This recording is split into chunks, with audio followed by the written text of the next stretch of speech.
Imagine the year 69 after Christ. Rome is not a steady rock anymore. It is shaking from the inside. Emperors rise and fall so quickly that even loyal soldiers lose track of who they serve. Far to the north, in the damp chill of Germania Inferior, you can smell wet earth and hear the soft rush of river reeds in the wind. There, a quiet anger has been growing among a people who have given Rome their strength for generations. They call themselves the Batavi. Out of the mist steps a man who knows Rome like few others do. He has worn its armor, learned its commands, earned its trust. His name is Gaius Julius Civilis.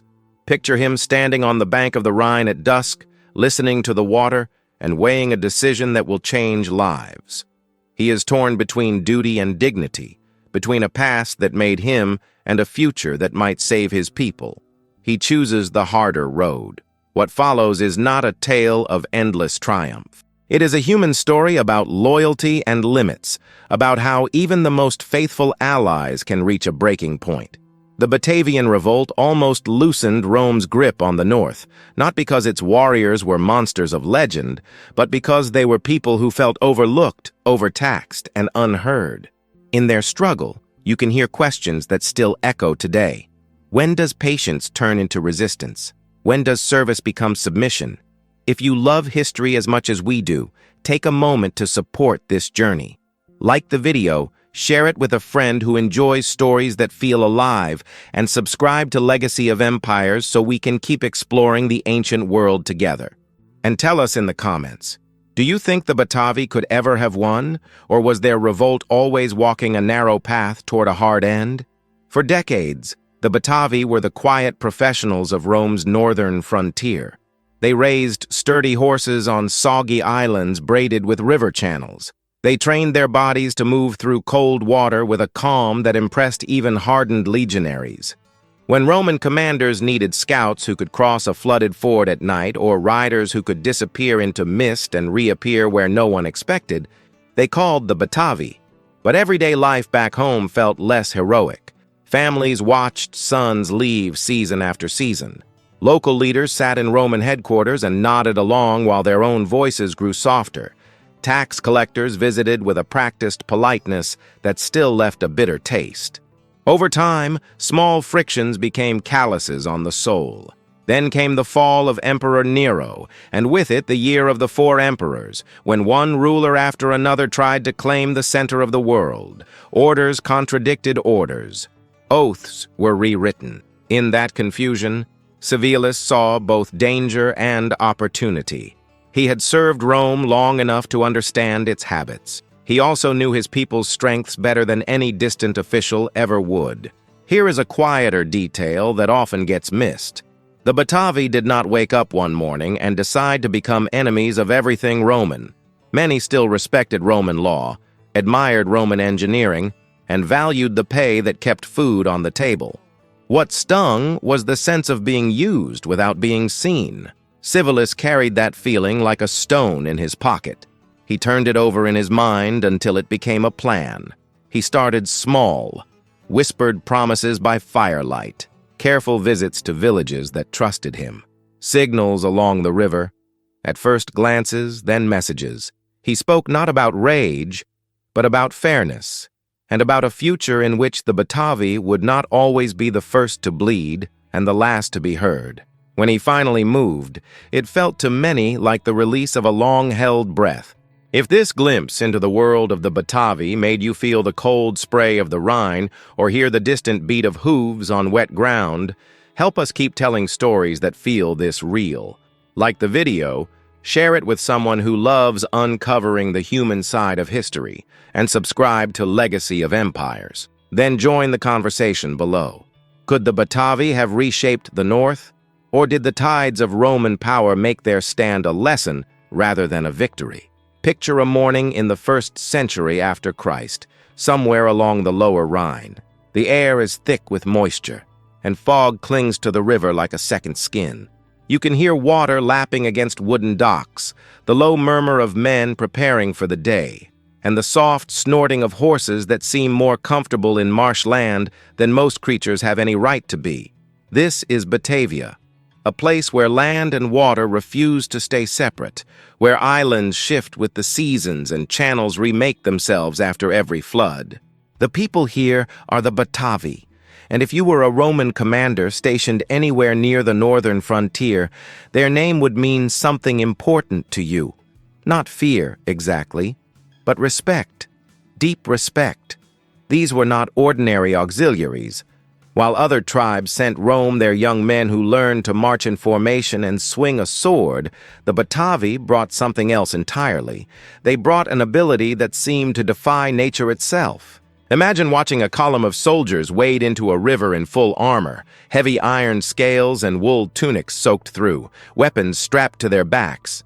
You would expect them to sink, or at best struggle to the opposite bank, gasping and exhausted. But the Batavi moved through water like they were born to it.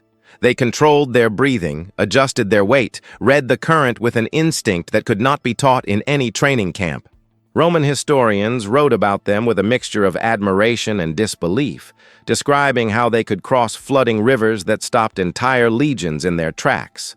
And then there were the horses. In that waterlogged homeland where solid ground was never guaranteed and meadows appeared and disappeared with the seasons, the Batavi had spent generations breeding animals that could handle it all. Sturdy, sure-footed creatures that did not panic when the path turned to mud or when they had to swim a channel with their rider still mounted. Roman cavalry officers coveted these horses. They were not the tallest or the fastest in a straight line, but they had something more valuable: reliability when conditions turned impossible. So Rome came calling, and it kept calling. Generation after generation, Batavian young men left their villages to serve in auxiliary cohorts scattered across the empire. They guarded bridges in Britannia, patrolled mountain passes in the Balkans, scouted ahead of legions in territories where local knowledge meant the difference between life and ambush. They were good at what they did, and Rome knew it. In fact, Rome grew to depend on it. But here is where the story gets complicated, because being valued and being respected are not always the same thing. Back home, life continued in a rhythm that had less and less to do with Batavian choices. Roman officials arrived with ledgers and demands. Taxes, of course, because every province owed Rome its share. But for the Batavi, the burden went deeper than silver coins. Rome wanted their sons, and not just a few volunteers looking for adventure and steady pay. The empire needed a constant supply of these remarkable fighters, and the requests turned into expectations, then into quotas that felt more like conscription than recruitment. Village elders would gather in longhouses and count the young men available. Families would calculate how many hands they could spare from the work of survival in that demanding landscape. And every time, it seemed Rome wanted just a little more than felt sustainable. The math never quite added up in favor of the people doing the giving. Then there were the leaders, the men who had once spoken for their communities with real authority. Under Roman administration, they still held their titles, still sat in positions that looked important. But increasingly, they found themselves nodding along to decisions made far away, translating orders rather than shaping policy. It is a particular kind of frustration to be treated as a partner in public ceremonies while being handled as a subordinate in every practical matter.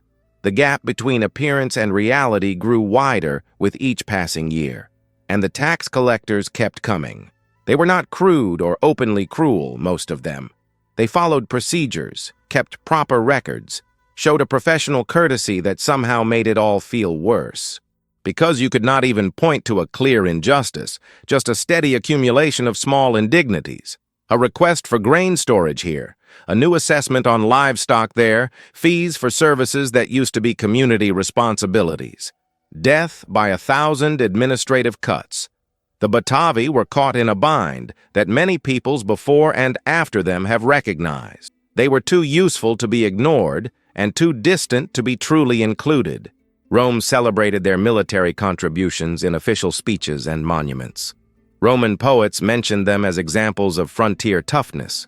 But when it came to the daily business of governance, of whose voice mattered in disputes and whose concerns shaped policy, the Batavi found themselves perpetually on the outside looking in. Think about what that does to a community over time. You send your best young people away to fight for an empire that praises their courage but dismisses their grievances. You watch your traditional leaders become ceremonial figures, powerful in name but powerless in practice. You see Roman engineers reshaping your rivers, Roman merchants dominating your trade, Roman officials determining what you owe and when you owe it, and through it all, you are told that you are valued allies, that this relationship is good for everyone. The pride started to curdle into something else. Not hatred, not yet, but a quiet, persistent anger that had nowhere to go. The kind of feeling that builds up like water behind a dam, invisible until something cracks. In their soggy homeland, with its maze of channels that could hide small boats or mounted men, with its intimate knowledge held by locals and its bewildering complexity to outsiders, the Batavi possessed natural advantages that had not been fully tested against Rome. They knew every ford, every island that appeared at low water, every hidden path through the reeds. They were nearly unstoppable guerrillas in their own territory, though they had spent decades using those skills on Rome's behalf rather than against it. So there they were, elite warriors who felt increasingly enslaved, valued for their service but overlooked as people, caught between gratitude for opportunities and resentment at conditions, between pride in their abilities and humiliation at their treatment. It was an unstable mixture, and all it needed was the right spark and the right person to turn tension into action. That person was coming. He had worn Roman armor, learned Roman tactics, earned Roman trust. He understood the system from the inside, and he was about done with watching his people give everything while receiving back only demands for more. His name was Gaius Julius Civilis, and he was weighing a decision that would light the northern frontier on fire. There are moments in history when everything turns on a single person's choice, and to understand that choice, you have to understand the person making it. Gaius Julius Civilis was not a simple man with simple motives. He was someone who had lived in two worlds so completely that he could see the contradictions invisible to others. Start with his name, Gaius Julius. Those were not Batavian names. They were Roman names, the kind given to people whose families had earned Roman citizenship, who had been woven into the empire's fabric through service and alliance. Civilis came from the royal line of the Batavi, a prince by birth, which meant something specific in his culture. It meant responsibility, connection to ancestors, obligation to his people's future. But he also held rank in the Roman auxiliary forces, which meant a different set of obligations entirely. For years, he had walked that line successfully. Imagine him in his 20s and 30s, leading Batavian cohorts through campaigns across the empire. He would have learned to think in Latin, to understand how Roman officers assessed situations, to recognize the patterns of Roman military planning. He saw how Rome organized its vast territories, how it balanced force and negotiation, how it rewarded loyalty and crushed resistance. He became fluent in the empire's language, both literal and cultural, and he was good at it, really good, the kind of officer who earned respect from Roman commanders and fierce loyalty from the men under his command. He understood discipline, strategy, logistics. He knew when to press an advantage and when to pull back. His success was not just about being Batavian in a Roman system. It was about genuine military talent that would have stood out in any army. But success in Rome's service came with a cost that was not always visible from the outside. Every campaign took him further from home, deeper into the empire's concerns and away from his own people's needs. Every promotion meant more investment in a system that treated Batavia as a resource rather than a partner. And every year, the gap between what he experienced as an insider and what his people experienced as subjects grew a little wider. Then came the accusation. We do not know all the details, and perhaps that is part of what made it so painful. Someone in the Roman administration decided that Civilis was not loyal enough, or perhaps too powerful, or maybe just convenient to suspect during one of those periodic purges that ripple through large organizations.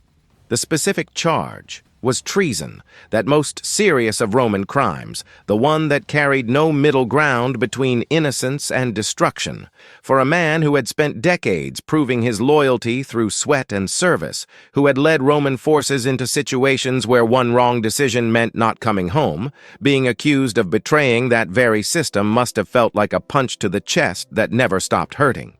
It was not just an insult. It was an erasure of everything he had built, every risk he had taken, every choice he had made to serve faithfully. But accusations in Rome during unstable times were not always about truth.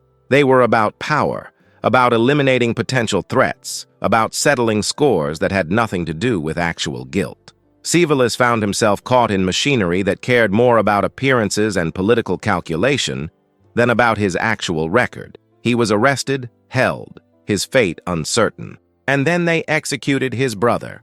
Think about what that means. Not a distant relative or a political rival, but his brother. Someone who had likely followed a similar path, who had also tried to serve two masters, who had trusted that loyalty would be recognized and rewarded. The Roman authorities made a choice, and his brother paid the ultimate price for suspicions that may have been nothing more than bureaucratic paranoia or political convenience. Civilis himself survived the accusation, though we do not know exactly how. Perhaps his record was too strong to dismiss entirely. Perhaps someone higher up intervened. Perhaps the chaos of the moment created enough confusion that cases got dropped or forgotten. But he was released, and you have to imagine what that release felt like. Not relief, or at least not primarily relief. More like waking up after a betrayal and realizing that everything you thought was stable had been an illusion. He returned to the Rhine frontier in the year 69 after Christ, and by then the Roman world was tearing itself apart from the inside. The Emperor Nero had fallen the previous year, and what followed was chaos on an imperial scale. 4 different men claimed the throne in rapid succession, each backed by different legions, each promising legitimacy that evaporated as soon as a rival army appeared. Galba, then Otho, then Vitellius, then Vespasian. Orders came and were contradicted. Oaths of loyalty were sworn and broken. The center could not hold because there was no clear center anymore. For most people, this was terrifying. For Civilis, it was an opening. He began moving carefully, like someone who knows they are being watched, but also knows the watchers are distracted. He started with conversations, quiet words in the right ears. He reached out to tribal leaders among the Batavi, reminding them of old grievances, pointing out how the current chaos proved that Rome was not invincible or even particularly stable. He spoke to men who had served alongside him, who trusted him because they had seen him lead under pressure. Then he went further. He made contact with groups that Rome considered enemies, Gaulish rebels who had their own reasons to resist imperial control, Germanic tribes who remembered independence and did not love their current status. These were dangerous connections, the kind that could get him executed for real this time if discovered. But Civilis had learned Roman methods well enough to use them against Rome. He understood communication networks, supply lines, the importance of coordinating separate forces toward a common goal. And here is where it gets truly complex. He did all of this while maintaining the appearance of loyalty to Vitellius, one of the would-be emperors fighting for control in Rome. On the surface, Civilis was still a Roman officer doing his duty, recruiting troops, organizing defenses, keeping order on the frontier. He attended the right meetings, sent the right reports, performed loyalty in ways that satisfied immediate observers. But underneath, he was building something else entirely, a network of alliances that cut across tribal boundaries, a shared understanding that the moment was right for action, a plan that would use Roman assumptions about frontier peoples against the empire itself. This was not simple betrayal. Betrayal implies breaking faith with something you believed in. What Civilis was doing felt more like waking up from a story someone else had been telling about him. He had believed in the possibility of being both Batavian and Roman, of serving loyally and being treated fairly in return. That belief had been shattered not by enemy action, but by the very system he had defended. His brother's death was not just a personal tragedy. It was proof that loyalty flowed only one direction, that service earned nothing but more demands and sudden, arbitrary punishment. So he made his choice. Not in a moment of hot anger, but through a cold, calculated decision to use everything he had learned in Rome's service to challenge Rome's control. He would fight the empire with the empire's own tactics, lead a resistance using Roman organizational principles, coordinate a rebellion with the strategic thinking of a Roman officer.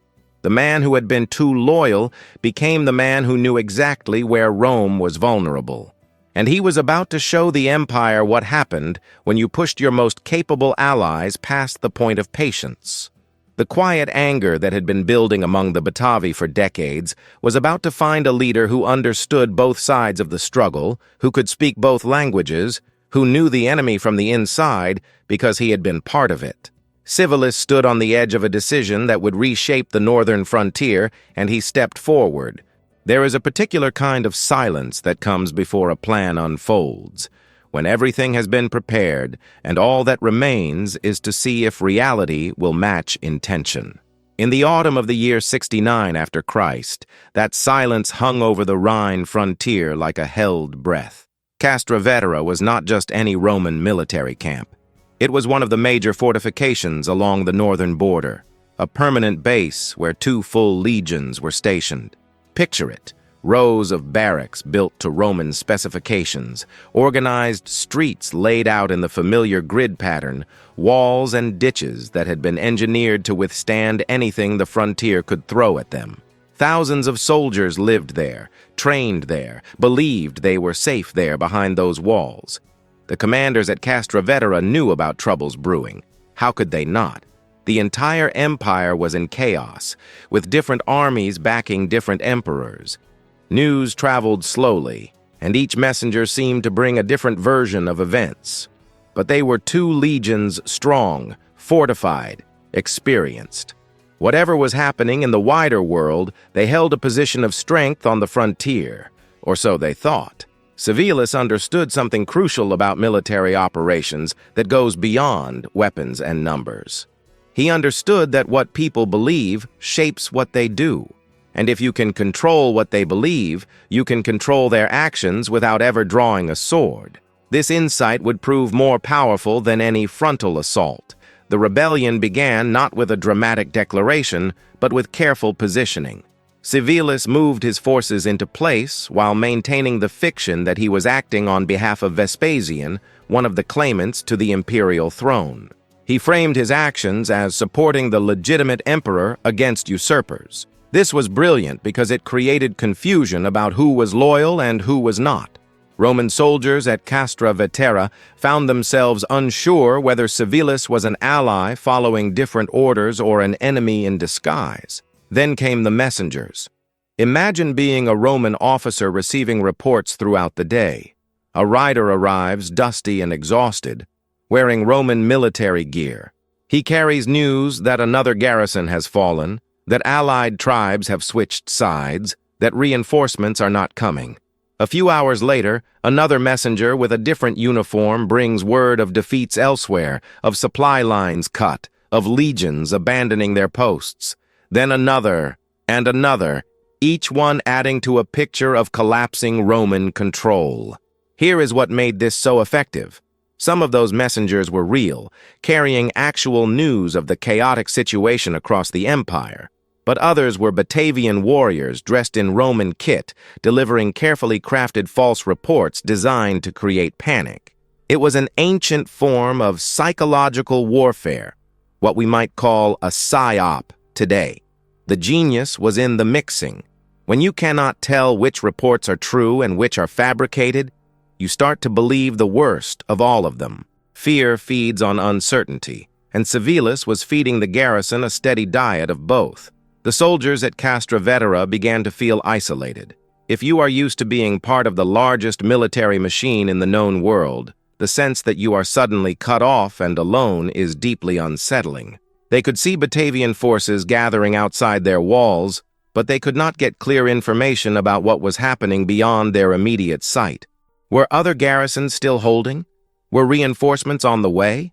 Was there even a clear chain of command anymore, given the imperial chaos? Supply became an issue. A fortress is only as strong as its ability to feed its garrison, and Castra Vetera had been designed assuming regular supply from the surrounding territory.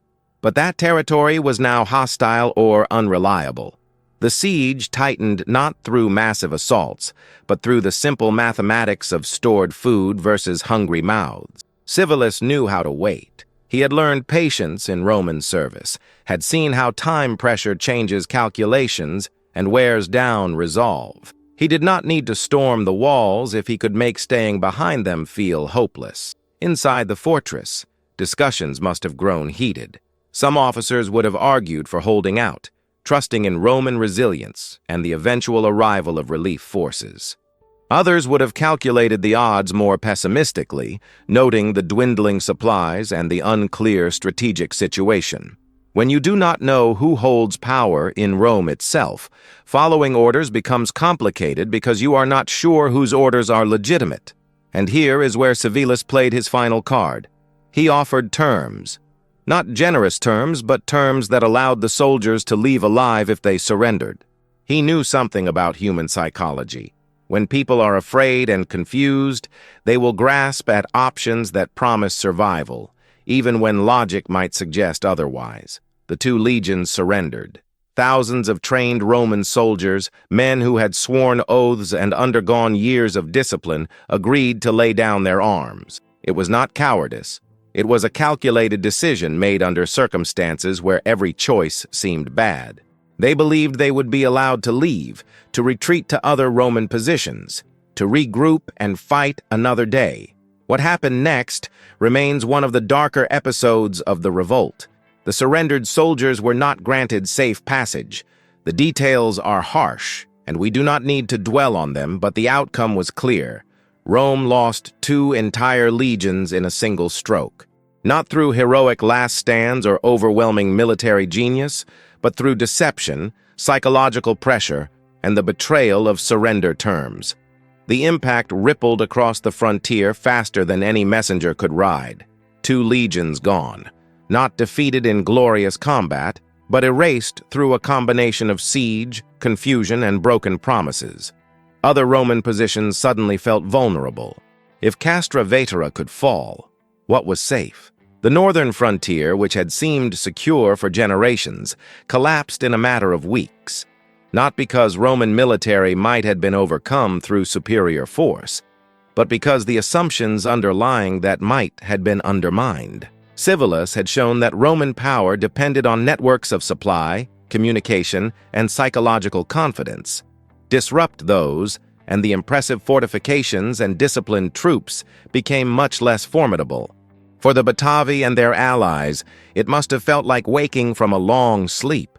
The empire they had served, the power they had considered invincible, suddenly looked fragile. If 2 legions could be removed from the board this completely, what else might be possible? If you are fascinated by this ancient legacy, by the ways that psychology and strategy can reshape what seems like inevitable military outcomes, we would love to hear your thoughts in the comments below. What do you think about Civilis's tactics? Could this kind of psychological warfare work today, or has modern communication made it obsolete? Share this video with fellow history lovers who appreciate the human dimensions of ancient conflicts, and subscribe to Legacy of Empires for more journeys into the moments that changed the ancient world. But even as Civilis celebrated this stunning victory, he faced a problem that all successful rebels eventually confront. Winning a battle is not the same as winning a war. Rome was vast, resilient, and capable of absorbing defeats that would destroy smaller powers. The empire had been embarrassed on the northern frontier, but it had not been broken. And empires, especially proud ones, do not forget humiliation. They respond to it. Far to the south, in Rome itself, the chaos was beginning to settle. One man was emerging victorious from the civil war, consolidating power, restoring order. His name was Vespasian, and he was not the kind of emperor who would let a frontier revolt go unanswered. He was already choosing the general who would bring Rome's full attention to the problem in the north. The moment of victory at Castra Vetera was real, but it was also temporary. The The harder part was coming, and Civilis knew it. He had struck the empire successfully, but now the empire would strike back with everything it had. The question was whether the Batavi and their allies could withstand what was about to descend upon them. There is a moment in every conflict when the initial shock wears off and the truly difficult calculations begin. For Rome, that moment came in the winter following the fall of Castra Vetera. The civil wars that had consumed the empire were finally resolving themselves. Vespasian, a general who had earned his reputation in the hard campaigns of Britannia and Judea, had emerged victorious from the chaos. He was not a philosopher emperor or a politician in military dress. He was a practical man who understood that empires are held together by a mixture of loyalty, fear, and the perception of inevitability. And right now, that perception had been damaged. Word of what happened on the Rhine frontier had spread through the legions and the provinces. 2 entire legions gone. Allied tribes in open revolt. Roman commanders humiliated. If Vespasian wanted to establish his authority as the new emperor, he could not let this stand. Not because of pride, though pride certainly played a role, but because every other restless province would be watching to see how Rome responded to defiance. Vespasian made his choice carefully. He needed someone who would not just win, but win decisively enough to restore the psychological advantage Rome had lost. Someone who understood the northern frontier, who had experience fighting in difficult terrain against determined opponents. Someone who would not flinch from what needed to be done. He chose Quintus Petilius Carialis. Carialis was not a name that inspired warm feelings among Rome's enemies. He had a reputation, and it was not for mercy. Years earlier, he had been involved in putting down another major rebellion in Britannia, where Queen Boudica had led her people in a desperate uprising against Roman occupation. That conflict had been resolved with thoroughness that left little ambiguity about Roman intentions. Carialis knew how to break resistance, how to turn military victory into long-term submission, but he was also experienced in ways that mattered for this specific challenge. He understood tribal warfare, the kind of fighting where battles are not won by perfect formations, but by adapting to terrain and anticipating your opponent's use of mobility. He knew that Germanic and Celtic warriors fought differently than Mediterranean armies, that they would use the rivers and forests of their homeland to offset Roman advantages in equipment and organization. Vespasian gave him 5 legions. 5. To put that in perspective, the normal garrison for the entire Rhine frontier in peaceful times might be 4 or 5 legions spread across multiple fortresses. Carialis was being handed the equivalent of an invasion force, something like 30,000 trained legionaries plus an equal number of auxiliary troops. This was not a punitive expedition. This was Rome making a statement that could be read from Britannia to Syria. We are back, we are organized, and we remember who defied us. The logistics of moving such a force north must have been staggering. Imagine the supply trains, the engineers preparing roads and bridges, the scouts mapping routes, the messengers coordinating movements across hundreds of miles. Roman military organization at this scale was itself a form of psychological warfare. The sheer visibility of that much power on the move sent a message before any battle was fought. For Civilis and the Batavi, watching this approaching storm must have concentrated the mind wonderfully. The initial victories had been intoxicating, proof that Rome could be beaten, that the supposedly invincible empire had weaknesses. But now came the harder question.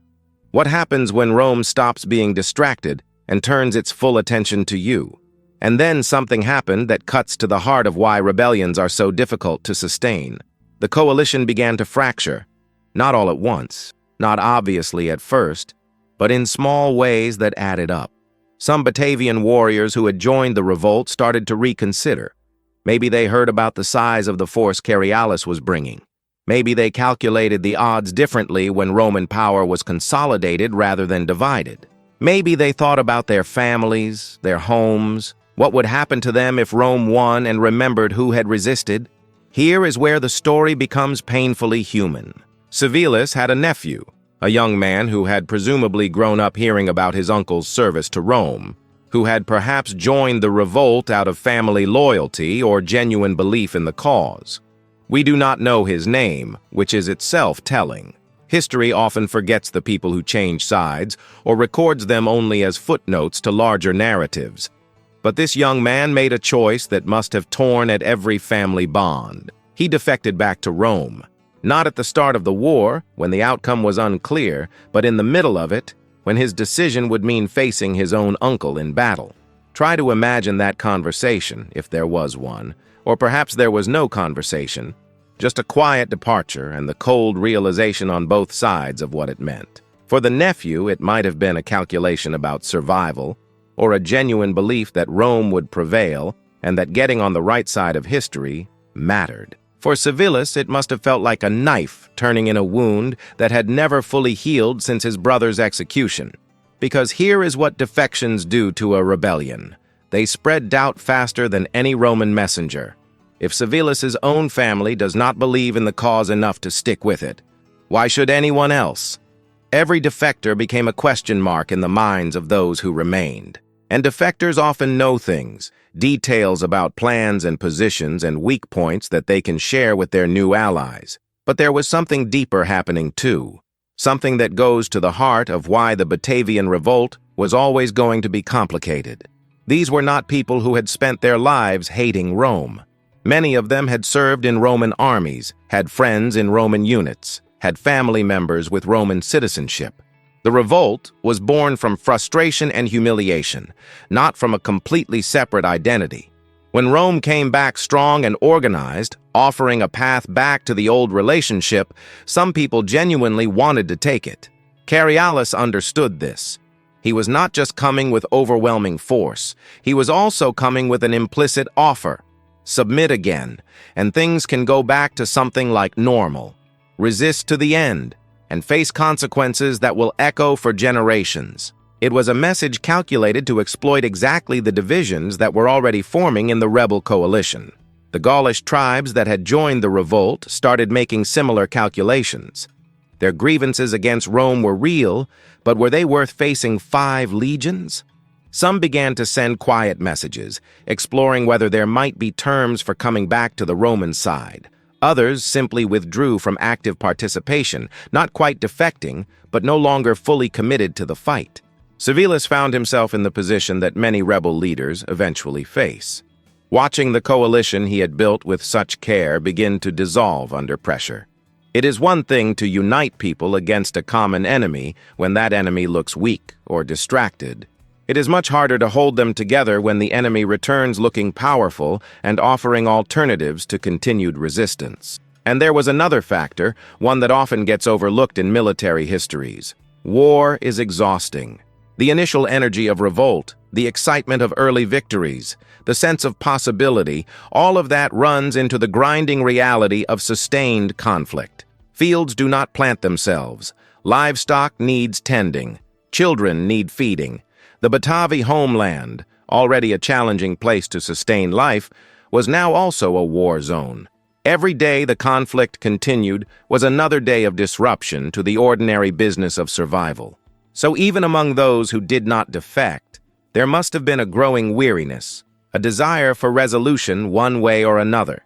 Not because they lacked courage, but because courage alone does not solve the practical problems of living through a war in your homeland. Carialis advanced methodically, not rushing into traps, using his superior numbers to control territory and limit Civilis's options. He knew that time was now on Rome's side. Every week that passed without a major Batavian victory was a week in which doubt could grow and defections could spread. The strategic situation was reversing itself. Where once Civilis had used confusion and psychological warfare to isolate and defeat Roman forces, now he was the one becoming isolated. Where once he had the initiative and could choose when and where to fight, now he was reacting to Roman moves, trying to defend too much territory with forces that were melting away. It is worth pausing to recognize the tragedy of this for the people involved. These were not abstract pieces on a board. They were families making impossible choices, fathers deciding whether to keep fighting or seek terms, sons choosing between family loyalty and what they thought was practical wisdom. communities splitting over the question of whether continued resistance was brave or foolish. For Civilis, personally, his nephew's defection must have crystallized something painful. The revolt that had begun as a response to betrayal was now producing its own betrayals. The cycle was repeating itself, just with different people in different positions. And unlike Rome, which could absorb defections and defeats and keep coming back, the Batavi could not afford many more losses without the whole cause collapsing. The question was no longer whether Rome would win, but what that victory would look like and what price the Batavi would pay for their moment of defiance. Carialis was coming, and behind him stood the full weight of an empire that had been embarrassed and was now determined to remind everyone why it ruled the known world. There comes a moment in every losing battle when you can feel the outcome settling into place like winter cold, seeping through wet clothes. For Civilis and what remained of his forces, that moment arrived somewhere along the Rhine in the summer of the year 70 after Christ. The river that had been their home, their highway, their natural fortress, was about to become the stage for a last stand that nobody really wanted, but that everyone could see coming. Carialis had done his work methodically. Town by town, position by position, he had reclaimed Roman control. He did not need to rush, because time was destroying the rebellion more effectively than any single battle could. Every day brought fewer fighters to Civilis's side, more doubts among those who remained, less territory to maneuver in. The noose was tightening, and everyone involved knew it. Civilis was a good enough military mind to recognize when the strategic situation had become untenable.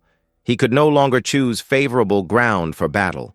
He could no longer rely on surprise or psychological advantage. The Roman force facing him was larger, better supplied, and had the kind of patient determination that comes from knowing victory is inevitable if you just keep pressing forward. So he did what commanders in desperate situations often do. He tried to preserve what he could while retreating toward anything that might offer a chance.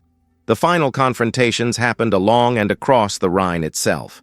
Imagine the scene. The same river channels that Batavian warriors knew like the lines on their own hands, where they had trained since childhood to move through water that stopped other soldiers cold. But knowing the terrain does not matter as much when you are outnumbered and running out of places to retreat to.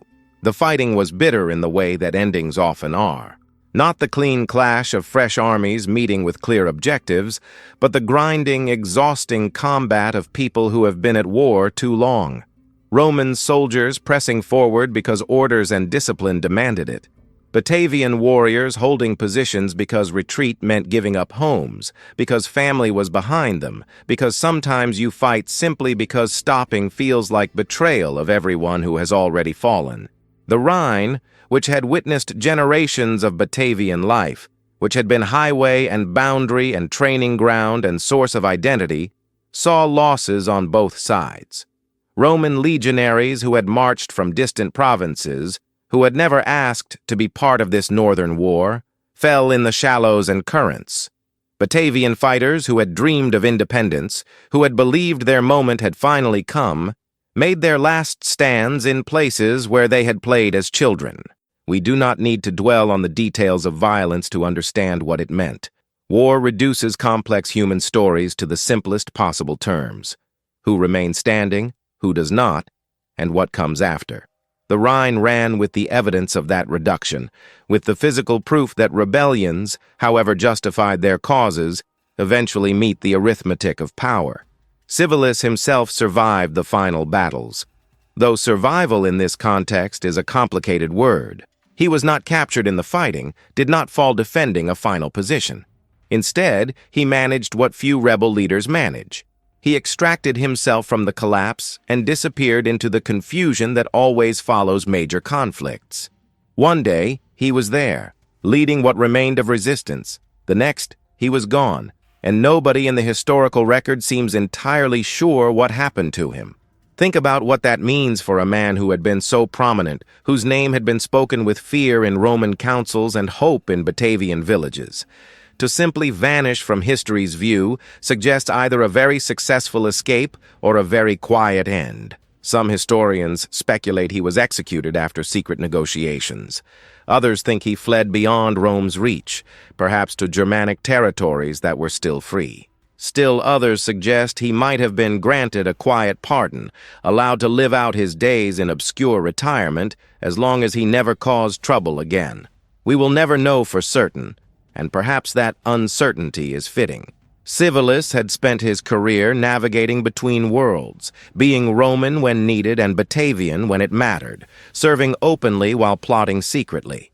That he should exit history ambiguously feels almost appropriate for someone whose entire story was about the blurred lines between loyalty and resistance, between service and independence. But here is something fascinating that often gets overlooked when people talk about the Batavian Revolt. Its influence did not die with its defeat. Stories of what happened on the Rhine in those years spread through the provinces, carried by soldiers who had fought there, by merchants who traded through the region, by the oral traditions of peoples who had their own complicated relationships with Rome.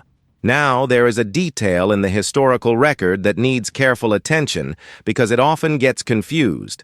The document you might have seen mentions Arminius and the Battle of the Teutoburg Forest as being inspired by Civilis's revolt. But here is where history gets interesting. Arminius actually lived and fought about 60 years before the Batavian Revolt. He was the Germanic leader who, in the year 9 after Christ, led an ambush that destroyed 3 entire Roman legions in the Teutoburg Forest, one of Rome's most catastrophic military defeats ever. So Civilis could not have inspired Arminius because Arminius came first. But the connection is still meaningful, just running the other direction. Civilis would certainly have known about Arminius.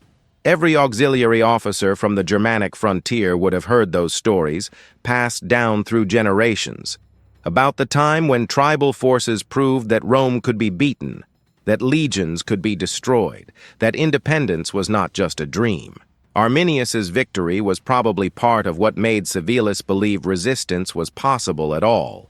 And after the Batavian Revolt, it was Civilis's turn to become a story. Future generations of people living under imperial rule would hear about the officer who turned on his former masters, who united tribes that usually feuded, who destroyed 2 legions and nearly broke Roman control of the north. They would hear how he used deception and local knowledge, how he exploited Roman assumptions, how he made the empire look vulnerable even if only for a season. These stories matter because they change how people think about power. When an empire appears invincible, when its dominance seems like a natural law, rebellions feel impossible before they even begin. But when people know that others have resisted, even unsuccessfully, it plants different ideas. It suggests that power is not inevitable, that the current order is not the only possible order, that things could be different. This is why empires throughout history have been so concerned with controlling narratives about rebellions. It is not enough to defeat rebels militarily. You also have to defeat the story of rebellion, make it seem foolish or doomed or not worth remembering.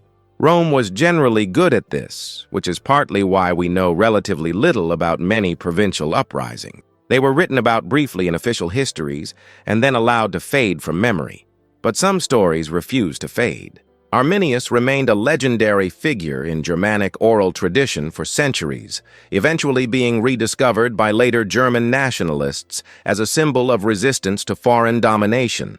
Similarly, the Batavian Revolt became part of Dutch historical consciousness much later, used by people in the 16th and 17th centuries who were themselves resisting Spanish imperial control. They looked back to Civilis as a kind of founding figure of resistance in their homeland. This is one of the strange ways that history works. Events happen. The people involved live and die. And then centuries later, completely different people in completely different circumstances look back and say, that story matters to us. That struggle connects to our struggle. Whether those later people understand the original events accurately is almost beside the point. The story takes on a life of its own, becoming whatever people need it to be. For the Batavi who survived the revolt, the immediate aftermath was harsh, but not as catastrophic as it might have been. Rome could have decided to make an example so brutal that no one would ever consider rebellion again. Certainly there were voices in the Roman command arguing for exactly that approach. But Carialis and Vespasian made a different calculation. They recognized something important. The Batavi were too useful to destroy completely.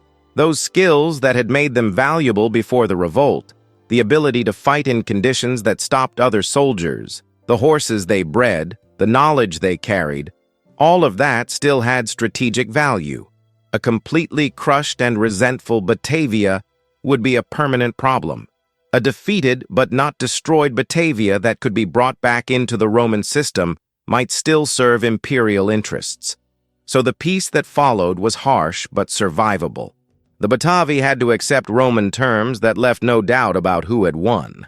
Their independence was gone, probably more thoroughly than before the revolt. Rome stationed a full legion permanently in their territory, a constant reminder of imperial power and a deterrent against future resistance. The taxes and levies they had once complained about were reimposed, perhaps even increased, but they were allowed to continue existing as a people. Their young men eventually returned to auxiliary service, though probably under closer watch than before. Their communities rebuilt. Life continued, just with less freedom and more supervision, and the river kept flowing, as rivers do, carrying away the physical traces of what had happened, leaving only stories and memories and the altered political landscape.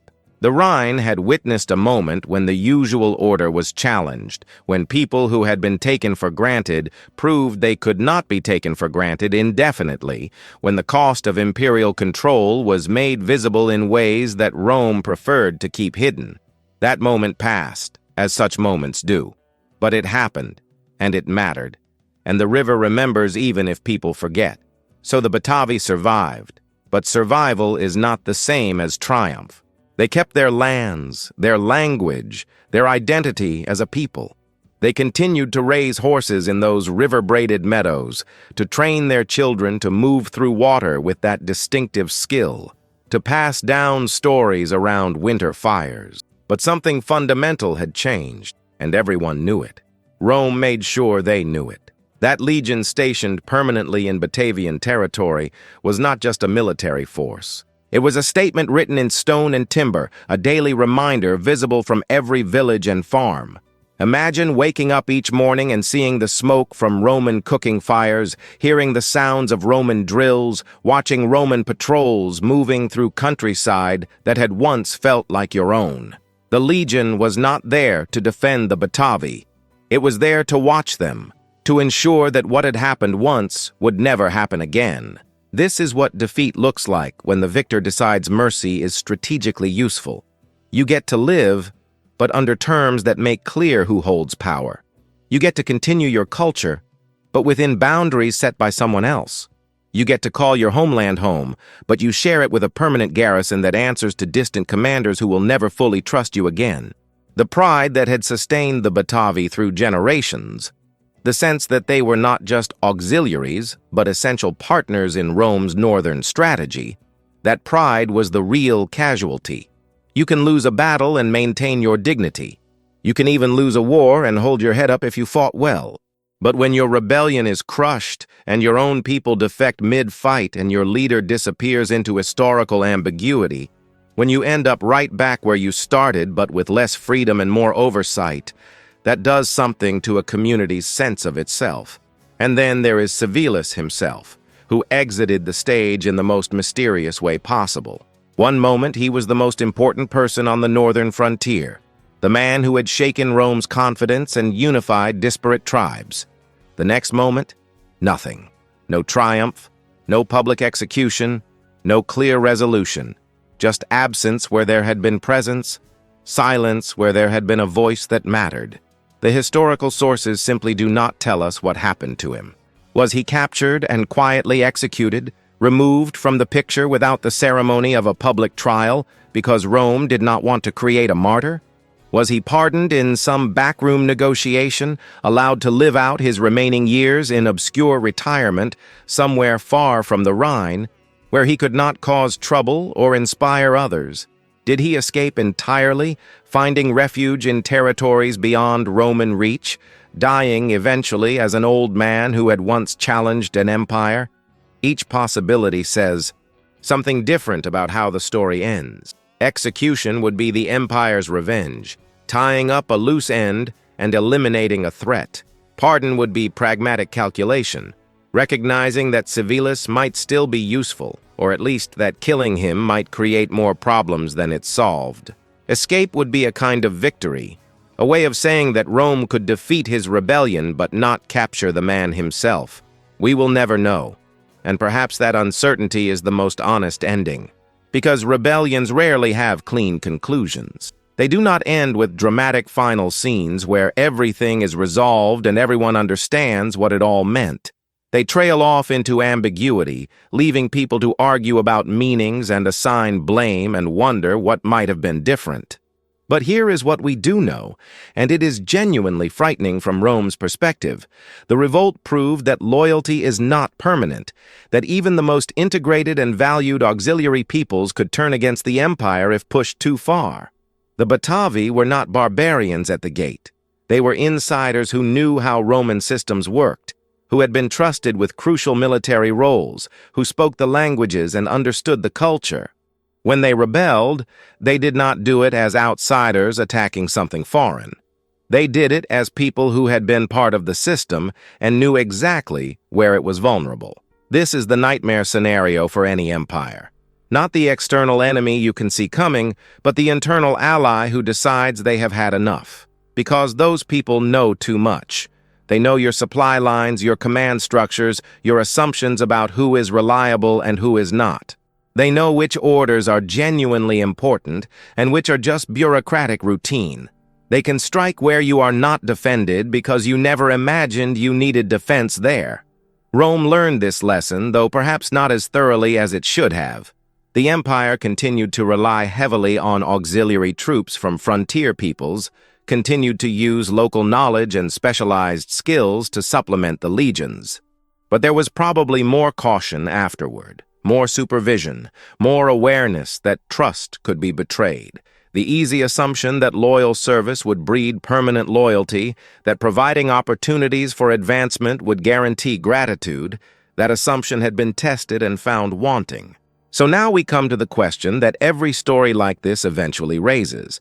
How do we judge Civilis? Was he a hero standing up against oppression, fighting for his people's dignity and autonomy? Or was he a traitor who broke his oaths, doomed his people to harsher subjugation, and caused deaths that might have been avoided if he had found another way? The honest answer is that he was probably both or neither, or something more complicated than those simple categories allow. He was a man caught between identities who made a choice that seemed necessary to him in the moment. Whether it was the right choice depends entirely on what you value and what perspective you take. If you value dignity over security, if you think there are moments when resistance matters more than pragmatic calculation of odds, then Civilis was a hero. He stood up, he fought back, he showed that power is not permanent and empires are not invincible. He gave his people a moment of agency, a chance to shape their own fate, rather than just accepting whatever Rome imposed. That matters, even if the ultimate outcome was defeat. If you value survival and stability, if you think leaders have a responsibility to calculate consequences before acting, then Civilis made a terrible mistake. He led his people into a war they could not win, caused deaths that might have been prevented, and left the Batavi worse off than they had been before. The permanent legion, the lost autonomy, the broken pride, all of that was the price of his decision to resist. That matters too.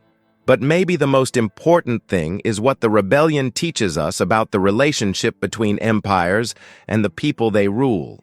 Empires always tell a story about themselves, about how their power is natural and beneficial, how the people they control are better off as part of the larger system. And sometimes that story is even partly true. The Batavi did gain things from their association with Rome: economic opportunities, legal protections, connections to a wider world. But empires also extract value, and they do it in ways that can feel invisible until suddenly they do not. A tax here, a levy there, a gradual erosion of local decision-making authority, the sense that your voice matters less and less in decisions that affect your life more and more. And empires rely on the people they rule not organizing that diffuse resentment into active resistance, not connecting their individual grievances into a shared understanding that things could be different. When someone like Civilis comes along and does that connecting work, when he turns private frustrations into public resistance, he reveals something that empires prefer to keep hidden. Their power depends on consent, even if that consent is given grudgingly or out of lack of alternatives. When enough people withdraw consent simultaneously, when they coordinate their refusal to keep playing by the imposed rules, even mighty empires can be shaken. The Batavian Revolt failed militarily, but it succeeded in making visible what is usually invisible. It showed the cost of Roman rule, the gap between the empire's rhetoric about partnership and the reality of extraction and control. It demonstrated that loyalty has limits, that patience can run out, that people who have been taken for granted can suddenly become impossible to manage. These are lessons that echo through history long after the specific details fade. Every empire that has ever existed has had to grapple with this same problem. How do you rule people who do not want to be ruled? How do you maintain control over those who know your systems well enough to resist effectively?